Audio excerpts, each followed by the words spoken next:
بسم اللہ الرحمن الرحیم۔ گمنام ہیروز کے معزز ناظرین، السلام علیکم۔ آئیے چلتے ہیں کہانی کی طرف۔ ان تینوں نے جہاز کے ایک سرے سے لے کر دوسرے سرے تک ایک ایک مسافر کے خیالات کو کھنگال ڈالا۔ ایئر ہوسٹس، اسٹیورڈ، پائلٹ، کو پائلٹ سبھی کے خیالات پڑھے۔ ان میں سے نہ تو کوئی خطرناک مجرم تھا اور نہ ہی کوئی کسی ٹیلی پیتھی جانے والے مجرم کا اداکار تھا۔ وہ تینوں تھک ہار کر سونیا کے پاس آئے۔ اعلیٰ بی بی نے کہا، ماما ہم ایک ایک کے خیالات پڑھ چکے ہیں، یہاں کوئی مجرم نہیں ہے۔ سونیا نے کہا، تعجب ہے، پھر یہ طیارہ اپنا روٹ کیسے بدلے گا، اٹلی کیسے جائے گا؟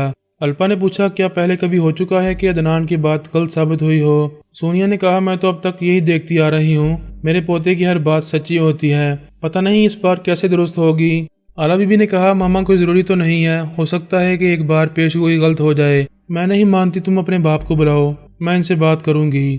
اعلیٰ بی بی نے مجھے مخاطب کیا، عدنان کا ایک مسئلہ ہے، ماما آپ سے بات کرنا چاہ رہی ہیں۔ میں سونیا کے دماغ میں آیا، اس وقت عدنان نیند سے بیدار ہو گیا تھا۔ سب لوگ رات کا کھانا کھا رہے تھے۔ وہ واش روم میں جا کر منہ ہاتھ دھو کر واپس آ گیا، پھر اپنی دادی کے پاس بیٹھ کر کھانا کھانے لگا۔ میں نے پوچھا، کیا بات ہے؟ سونیا نے عدنان کی پیشگوئی کے بارے میں بتایا اور تشویش ظاہر کی۔ اعلیٰ بی بی نے کہا، میں سسٹر اور عبداللہ کے ساتھ یہاں کے تمام مسافروں کے خیالات پڑھ چکی ہوں، ان میں سے کوئی مجرم نہیں ہے، کہیں سے کوئی ایسی بات ظاہر نہیں ہو رہی کہ اس جہاز کو ہائی جیک کیا جائے گا۔ پھر سمجھ میں نہیں آتا کہ یہ اپنا روٹ بدل کر اٹلی کے شہر روم کیسے پہنچے گا۔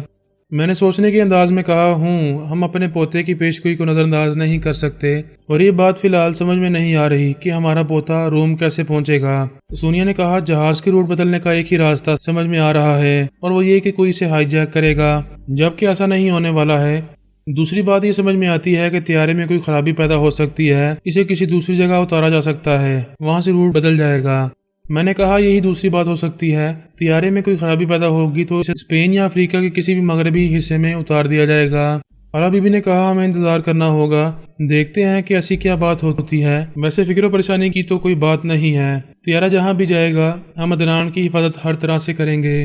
سونیا نے کہا، یہاں اس کی حفاظت کی بات نہیں ہے، اصل مسئلہ یہ ہے کہ وہ اپنی ماں سے ملنے کے لیے بھٹک رہا ہے۔ آخر اس کی حقیقت کیا ہے؟ کیا واقعی اس کے اندر شیوانی بولتی ہے؟ اگر بولتی ہے تو کیسے، جبکہ وہ 3 برس پہلے مر چکی ہے؟ عبداللہ نے کہا، میڈم ابھی میں پورس اور پارس صاحب کے پاس تھا، وہ دونوں مرحبا اور دلربا سے ملنے گئے تھے، لیکن دلربا نے پورس صاحب سے ملنے سے انکار کر دیا تھا۔ وہ اس کے بنگلے میں پہنچے تو وہ اپنے بنگلے سے بھاگ گئی، کہیں دور جا کر اس نے فون پر باتیں کی۔ ان باتوں کے درمیان پورس صاحب نے صاف طور پر شیوانی کی آواز بھی سنی۔ یہ ایسی بات تھی جو ہمیں سنجیدگی سے سوچنے پر مجبور کر رہی تھی کہ ایسا کیسے ہو سکتا ہے۔ میں نے عبداللہ سے پوچھا، شیوانی کیا کہہ رہی تھی؟ سر، اس وقت میں پارس صاحب کے دماغ میں تھا، اس لیے میں نے ان کا صحیح فکرہ نہیں سنا، بس انہوں نے ایک فکرہ ادا کیا تھا، شاید ان سے شکایت کی تھی کہ وہ بچے کی ماں کو بھول کر کسی دوسرے سے محبت کیوں کر رہے ہیں۔ سونیا نے کہا، میں نے پورس کو سمجھایا تھا کہ وہ دلربا کے پاس نہ جائے، جب عدنان نے منع کیا ہے تو اس کے پیچھے ضرور کوئی اہم بات ہوگی۔ اعلیٰ بی بی نے کہا، مما یہ بات میری عقل تسلیم نہیں کرتی ہے کہ پورس بھائی نے شیوانی کی آواز سنی تھی، بھلا وہ کیسے بولے گی، کہاں سے بولے گی؟ کیا وہ ٹیلی پیتھی جانتی ہے کہ دلربا کی زبان سے بول رہی تھی؟ شیوانی ٹیلی پیتھی نہیں جانتی تھی اور نہ ہی وہ زندہ ہے کہ اس کی زبان سے بولے، مگر میرے پوتے کے حوالے سے دلربا کے ذہن میں یہ بات نقش ہو گئی ہے کہ اس کی ماں اس کے اندر سما گئی ہے اور اسے پورس سے دور رکھنا چاہتی ہے، اس لیے وہ اس سے دور بھاگ رہی ہے۔ میں نے کہا، یہ بھی ہو سکتا ہے کہ پورس نے دلربا کی زبان سے شیوانی کی آواز نہ سنی ہو، یہ فریب سماعت بھی ہو سکتا ہے۔ بعض اوقات ایسا ہوتا ہے کہ ہمارے کانوں میں کچھ عجیب سی آوازیں سنائی دیتی ہیں، یا ایسا لگتا ہے جیسے کسی شناسا نے ہمیں پکارا ہو، جبکہ وہ پکارنے والا ہمارے آس پاس کہیں موجود نہیں ہوتا۔ یہ ایک نفسیاتی مسئلہ ہے، اسے فریب سماعت بھی کہتے ہیں۔ اعلیٰ بی بی نے کہا، میں نے پائلٹ کے خیالات پڑھ کر معلوم کیا ہے کہ یہ طیارہ ابھی رات بھر پرواز کرے گا، صبح 5 بجے اسپین کے شہر میڈرڈ پہنچے گا، اس وقت ہمیں معلوم ہوگا کہ اس کے روٹ میں تبدیلی ہوتی ہے یا نہیں۔ میں نے کہا، ٹھیک ہے، میں وہاں کے وقت کے مطابق 5 بجے سونیا کے پاس آؤں گا۔ ہم سب خیال خوانی کرنے والے سونیا اور عدنان کے پاس سے چلے آئے۔ سونیا نے عدنان سے کہا، بیٹے سونا چاہو تو سو جاؤ، ورنہ ٹی وی پر کارٹون فلم چل رہی ہے، دیکھتے رہو، میں ذرا سونا چاہتی ہوں۔ اس نے سیٹ کی پشت کو آرام دہ بنایا اور نیم دراز ہو کر اپنے پوتے کے بارے میں سوچنے لگی اور سوچتے سوچتے سونے لگی۔ جینا اور کبریا احمد آباد پہنچ گئے۔ ایئرپورٹ کے باہر ہندو اور مسلمانوں کی بھیڑ لگی ہوئی تھی۔ انہیں اخبارات اور دوسرے میڈیا کے ذریعے معلوم ہو چکا تھا کہ سہاگن دیوی آفت زدہ علاقوں کا دورہ کرنے اور ان کی امداد کرنے کے لیے آ رہی ہے۔